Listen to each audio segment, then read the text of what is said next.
يا بنوتات، انا لومه من قناه ستايل لومه، اتمنى انكم تكونوا بكل خير.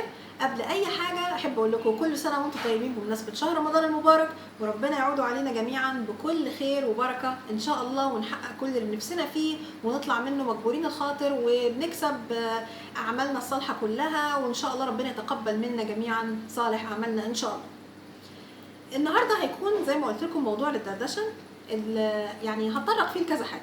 اول حاجه هتكلم عن جدولي في رمضان هيكون عامل ازاي، كمان هقول ازاي تهتمي ببشرتك في رمضان وتنظيم الوقت، ودول هتكلم فيهم مع بعض. يعني الاهتمام وتنظيم الوقت هتكلم فيهم يعني زي ما تقولوا ماشيين في خطين متوازيين، وانا هقول لكم ازاي تعملوه في خلال وقت من النهار لحد الليل. فتابعوني وان شاء الله يعجبكم الفيديو وتستفيدوا منه، وبجد يعني انا مرتبه الافكار علشان خاطر افيدكم بجد. طيب نيجي لاول حاجه، ايه جدولي في رمضان؟ ان شاء الله انا يعني حاولت او فكرت ان انا اطل عليكم يومين بس في رمضان علشان خاطر ما اعطلكوش عن اي حاجه تانية بتعملوها، وعارفه ان رمضان بيبقى شهر كلنا فيه مشغولين جدا، طبعا عزايم وكده، كل سنه وانتم طيبين.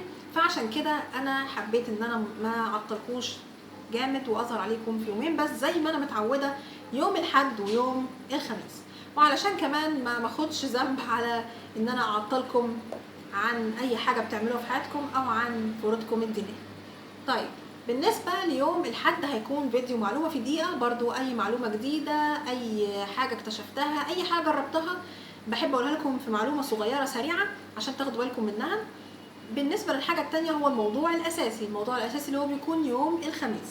الموضوع ده هيكون موضوع خاص باي حاجه تتخيلوها، بس انا مش ناسي موضوع العنايه، فهحط لكم ان شاء الله فيديو للعنايه وازاي بعملها والروتين بتاعي اللي انا بستعمله، فدي حاجه مهمه جدا.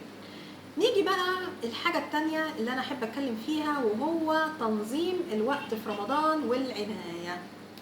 فأنا هتكلم في تنظيم الوقت من ناحية كل حاجة، وكمان هدخل فيها العناية، فعشان تبقوا مجمعين الفكرة كلها على بعض بمنتهى البساطة. نيجي أول حاجة هنبدأ من النهار. نهار رمضان بنعمل فيه إيه من النهار لليل، وهقول لكم فيه إزاي تنظموا وقتكم كمان معاه بالمرة. طيب يمكن انا ما اتطرقتش قبل كده لموضوع تنظيم الوقت، فانا هتكلم عنه في رمضان. نيجي اول حاجه بالنسبه لنهار رمضان، انت بتنزلي الصبح عشان رايحه الشغل، انا هعتبر ان انت رايحه الشغل. طيب او رايحه الشغل، لو انت رايحه الشغل، لو انت رايحه الشغل الصبح هتحتاجي طبعا، يعني زي ما بتكلم في العنايه هتكلم في الفروض الدينيه، هتكلم في كل حاجه، فتابعوني.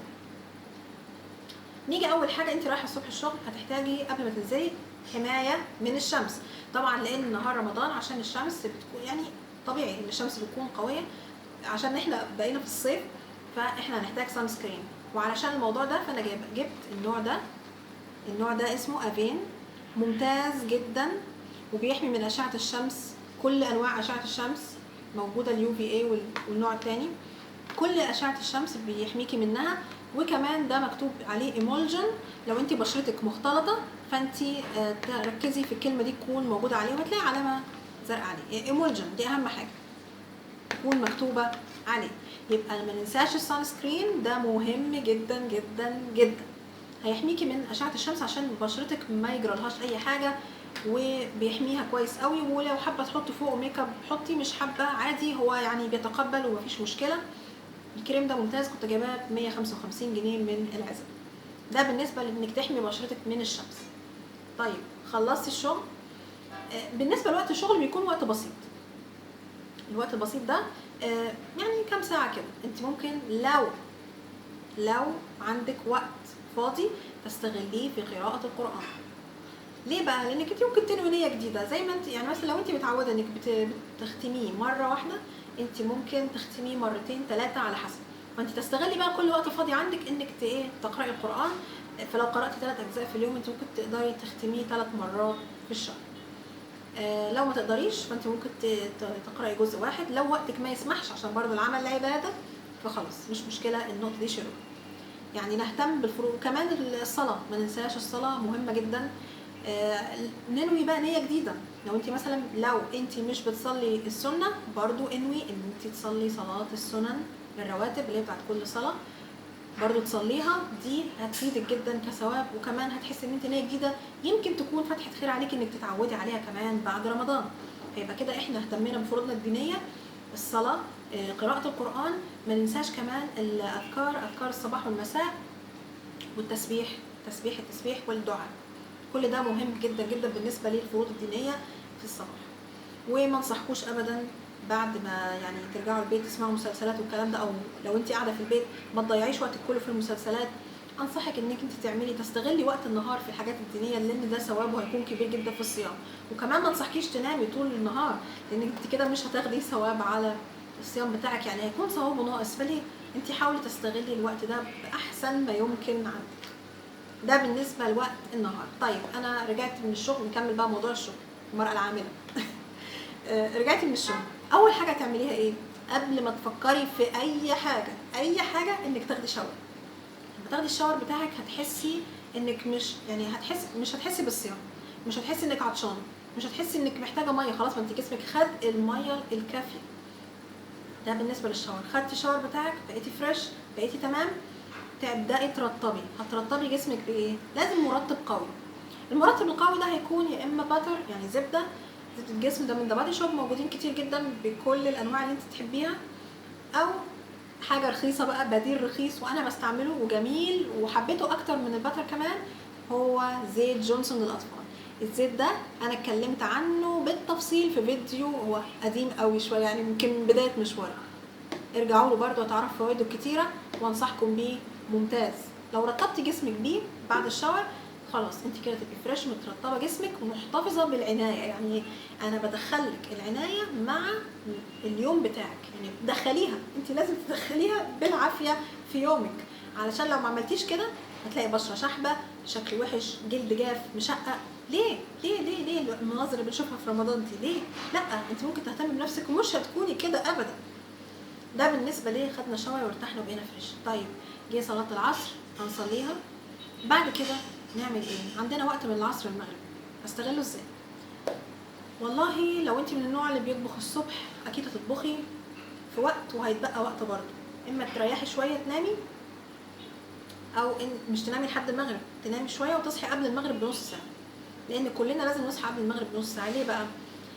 اولا هتتوضي عشان خاطر المغرب، تستعدي ان انت تبداي تستعدي كده، مش تقومي من النوم على الاكل، مش هتعرفي تاكلي، ده عن تجربه، مش هتعرفي تاكلي، هتحسي ان انت مسدوده نفسك، مش هتحبي الاكل خالص وهتتعبي معدتك. فلا، انت اصحي، اتوضي كده وابداي استعدي، سخني، حضري السفره، الكلام ده كله.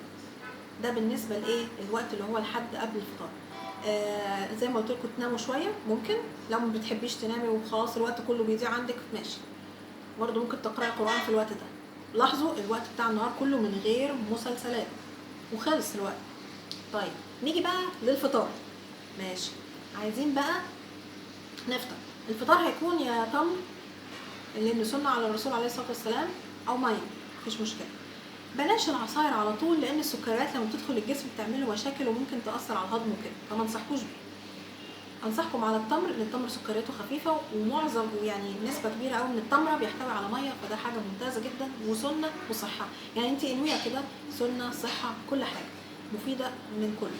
3 تمرات او 7 على حسب ما تحبي، انصحك ب3 كافي، كفايه قوي، بلاش 7 هيسدوا نفسك اصلا.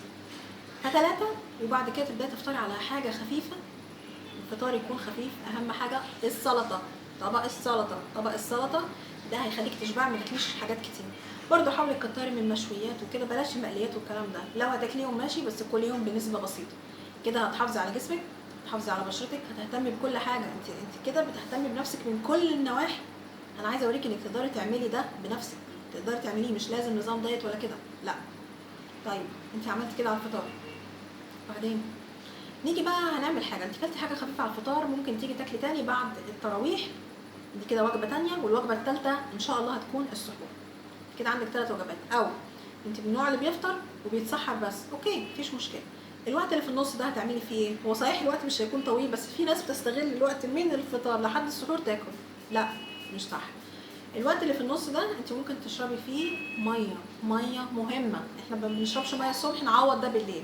ليه بقى؟ الميه دي هتفرق معانا ببشرتنا وجمالها، مش هتخلي هالات تطلع تحت العين، هتظبط كل حاجه ببشرتنا، حتى الجفاف مش هيكون موجود، هتبقى مترطبه وجميله وتجنن. يعني عايزه كمان اخليكم تحافظوا، يعني رمضان نعمل فيه كل حاجه وكمان نحافظ على بشرتنا. فالوقت ده انتوا تستغلوه ازاي؟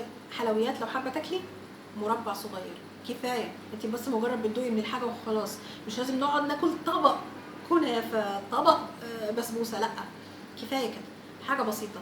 وبلاش اغراءات بقى، كنافه بالمانجا، كنافه بالكريمه اللي انا بحبها كده، يعني مش هنكتر منها كتير. انا باكل مربع بسيط، منك بتحافظي على وزنك، منك بتحافظي على صحتك علشان خاطر ما تاذيش نفسك بقى لا بكل الاحوال، وما تلاقيش نفسك مكسله. انت الحلويات اللي بتاكليها كتير هتلاقي نفسك بتكسلي، بتنامي غصب عنك، مش بايدك. طيب وقت بالليل ممكن نستغله ازاي؟ طبعا في ناس بيستغلوه ان اكيد العزايم، كلنا بيحصل لنا كده، العزايم وصله الارحام والكلام ده كله، فده بيكون يعني غالب على وقت رمضان كله. ماشي جميل، حاجه جميله وممتعه. ده بالنسبه للخروجات برضه، لو انت حابه تخرجي فيه بقى الخيم الرمضانيه وما اعرفش ايه والكلام ده كله. يعني صراحه انا ما رحتش قبل كده خيم رمضانيه، بس الجو ده بيكون جميل جدا. فانت برضه بتغيري وقتك، يعني مره بتخرجي، مره بتكوني معزومه، مره بتكوني عازمه، فده بيبقى جو جميل وصله ارحام وحاجه حلوه قوي. ده بالنسبه للوقت اللي بيكون فيه كده. ماشي، يبقى دي كمان حاجه مهمه جدا ما ننساهاش، صله الارحام.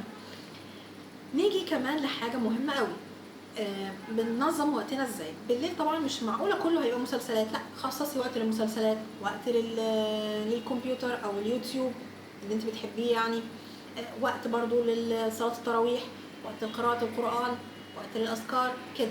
يبقى تقسمي وقتك بالليل بالشكل ده. طيب احنا فين العنايه من جدولنا؟ بالليل، بالليل قبل ما تنامي بعد السحور، او بالليل قبل السحور ممكن تخلصي كل حاجتك. برضو بعد ما خلصتي يعني قبل السحور برضو ممكن تعملي الروتين العنايه، وان شاء الله هنزل لكم الروتين العنايه بتاعي. تعملي ايه؟ انت تهتمي بالترطيب، الترطيب مهم جدا جدا جدا. او ممكن تعملي بعد صلاه العشاء على فكره، يعني بعد صلاه العشاء انت خلاص ما عندكيش، يعني بعد صلاه العشاء والتراويح والكلام ده، تعملي بقى عشان وشك ياخد فتره كافيه، او ايدك او رجلك تاخد فتره كافيه. طيب هنعمل ايه؟ اول حاجه مهمه الترطيب العميق زي ما قلت لكم بالنسبه للجسم، كمان للبشره. السيرم مهم جدا للبشره، مهم، وده انا اتكلمت عنه. سيرم لوريال فيتاليفت اتكلمت عنه في فيديو خاص لوحده. يبقى السيرم مهم جدا للترطيب. بالنسبه لترطيب الايد ههتم بيها برضو بمرطب عميق.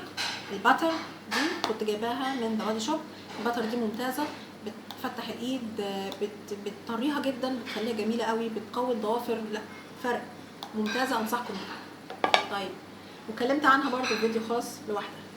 تمام. بالنسبه للاقدام احسن مرطب واقوى مرطب هو الفازلين. ده الفازلين ده صديق الناس كلها، مهم جدا لترطيب الاقدام. كل ده هتهتمي بيه، هتلاقي بشرتك جميله نضره حلوه، ما فيهاش اي شوائب ولا عيوب، بتبقي اهتميتي بنفسك كلك من فوقك لتحت، كل حاجه اهتميتي باقدامك باظافرك بكل حاجه. بالنسبه للروتين العنايه باليدين انا اتكلمت عنه قبل كده، تعمليه كل نهايه اسبوع. برضو رجلك نفس الكلام، مره في الاسبوع كافيه، يبقى الايد والاقدام مره في الاسبوع. البشره كل يوم زي ما قلت لكم، اهم حاجه السيرم، والروتين كامل بتاع العنايه بالبشره هعمله لكم عشان تلتزموا بيه يوميا. برضو ما تنسوش كريم العين. كريم العين ده من ذا بادي شوب، ده كريم ترطيب منطقه محاول العين برضو فوق. كمان في كريم تاني برضو من لوريال فيتاليفت كنت اتكلمت عنه، ممتاز برضو. بالنسبه بقى لحكايه الهالات والكده، عشان الناس كتير بتعاني منها فعلا، والشحوب والكلام ده كله. بالنسبه للشفايف، عشان بشوف ناس كتير شفايفها بصراحه ما يعلم بيها الا ربنا، ومناظر يعني مش عارفه اقول ايه. المهم دول ما بيعتنوش ببشرتهم خالص ولا بيشربوا ميه. طبعا الفتره بتاعت الليل لازم تشربي فيها ميه، تشربي عصاير بس مش كتير، بس اشربي، لا الميه كتير لكن العصاير مش كتير، يعني ركزي على الميه اكتر. منك هتخسري وزن، ومنك كمان هتبقى بشرتك نضره وجميله، ومش هتلاقي ابدا تشققات الشفايف ولا المنظر الغريب اللي بيبقى الصبح ده نهائي. هتهتمي بتقشير شفايفك، مقشر بسيط ورخيص موجود في كل بيت، زيت زيتون، سكر، عسل، التلاتة على بعض، وتقشري شفايفك بيهم مرة أو مرتين في الأسبوع على حسب، أكتر من كده ما تعمليش. وترطبي بعد كده بالمرطب اللي تحبيه، حتى لو فازلين ممكن، بس أهم حاجة ما تطلعيش بأي مرطب في الشمس غير لما يكون في نسبة حماية من أشعة الشمس. نصيحة، ما تطلعيش بأي مرطب الشمس غير لما يكون في نسبة حماية من أشعة الشمس، غير كده لا. تمام.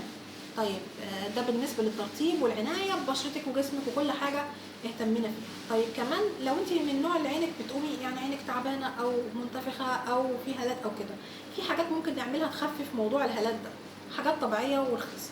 شاي، عارفين الباكتس بتاعت الشاي دي، الشاي الفتله او الباكتس دي، ممكن تحطوها في ميه مغليه وتطلعوها تحطوها يعني بس ما تبقاش مولعها، دافيه، تحطوها على عينيكم لمده مثلا 15 دقائق كل يوم. دي هتفرق معاكم جدا، هتفتح المنطقه اللي هي عند العين وهتديها نضاره. وانتوا عارفين الشاي فيه مضادات اكسده وحاجات جميله جدا، فهيفيد المنطقه تتحول العين. كمان حاجه مهمه جدا لو بتعانوا من الانتفاخات او عينك يعني بتقوم كده مش صافيه وحلوه، المعلقه الساقعه، المعلقه الساقعه دي بتعملي ايه؟ بتحطي معلقتين في الفريزر، بعد كده تجيبيهم تروح حاطه كده على الانتفاخات او على عينك عموما، هتريح عينك بشكل مش طبيعي، هتفرق معاكي جامد جدا. ما ننساش موضوع المعلقه الساقعه، دي حاجه مهمه جدا جدا في العنايه والاهتمام. يبقى انا قلت لكم تضيعوا وقتكم ازاي، تنظموه ازاي، ما تنسوش نفسكم كمان من العنايه. لو انت بتهتمي بنفسك كل يوم وكل اسبوع بتعملي ايدك ورجلك بالعنايه المهمه ليها، انت كده هتلاقي بشرتك جميله جدا ممتازه ناعمه. حتى جسمك لو انت بتاخدي الشاور زي ما بقول كل يوم، حتى الصيام مش هتحسي بيه ولا هتحسي بتعبه ولا اي حاجه خالص فيه. كمان حاجه مهمه بالنسبه للسحور، نصيحه بعد السحور لو بتاكلي فول، طبعا احنا متعارف عليه في مصر لازم الفول ده طبق اساسي عندنا، فانت ممكن ما تحطوش عليه زيت، ليمون وتوابل وبس وتاكليه كده. انت بتقللي السعرات بتاعتك. وكمان البيضه المسلوقه ده بيخليكي طول الصيام ما تجوعيش ابدا، ده حاجه معروفه عندنا في مصر. بالنسبه كمان عشان ما ننساش حد، الليمون ده لازم يكون صديقك على السفره، مهم جدا تشربي الليمون، تحطيه بقى على الاكل اللي تحبيه، المهم ده يكون صديقك لانه بيشيل السموم من الجسم، ومفيد برضو للبشره ولجمالها انك تاكليه او تشربيه، مهم قوي.